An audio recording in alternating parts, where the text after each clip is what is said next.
તે અવાજ ઓછો આવે સામે જ ઓછો આવે એટલે વાતાવરણ બહુ ગંભીર બની ગયું થોડું મને લાગ્યું છે, કારણ કે બીએડ હોય એટલે શિસ્ત તો હોય, હું માનું છું.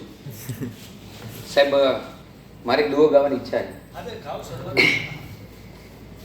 કદી કાઠિયાવાડમાં કોક દી અને ભૂલો પડ ભગવાન, હે થાને તું મારો મહેમાન, એ તને સ્વર્ગે બોલાવું શ્યામળા. શોભાયમાન મંચ, બધાના નામ નથી બોલતો.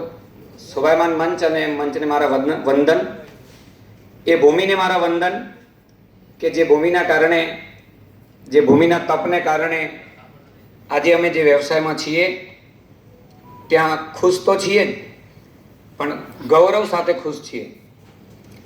એ તપસ્વી ભૂમિમાં તમે બધા ભાગ્યશાળી છો, તમને 2 વર્ષ મળ્યા છે.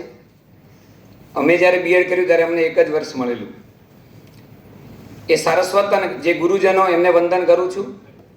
આપ સૌ શિક્ષકશ્રીઓ જે ભાવિ રાષ્ટ્રનું નિર્માણ કરવાના છો, તમારી સામે ઘણા બધા પડકાર આવવાના છે. એ પડકારને પણ આપ ઝીલવાના છો. તમે દ્રષ્ટિ બદલો તો ઓટોમેટિક સૃષ્ટિ જે છે એ બદલાઈ જશે, અને એની પહેલ જે છે એ શિક્ષક કરી શકે. શોખ છે તમારી સામે તો એને શ્લોકમાં ફેરવી દો તો ઓટોમેટિક તમારા જીવનનું દુઃખ જે છે એ ઓછું થઈ જશે. આવું વાંચ્યું એટલે મને એમ થયું કે દુઃખ જીવનમાં ના આવવું જોઈએ, પણ પછી ક્યાંક એવું પણ વાંચ્યું કે દુઃખ પણ એક ઔષધ છે. કારણ કે દુઃખ આવે ને તો તમને સુખ જે છે એની અનુભૂતિ થાય, એનું ફિલિંગ તમને જીવનમાં જાણવા મળે કે સુખ શું છે. એટલે સુખની ફિલિંગ કરવી હોય, સુખની લાગણી અભિવ્યક્ત કરવી હોય, તેના માટે દુઃખ પણ એટલું જરૂરી છે. દુઃખ જીવનમાં ઘણા બધા પાઠ આપણને શીખવતું હોય છે. એટલે દુઃખ પણ એક ઔષધ છે, એમ આપણે એને માની લેવું જોઈએ.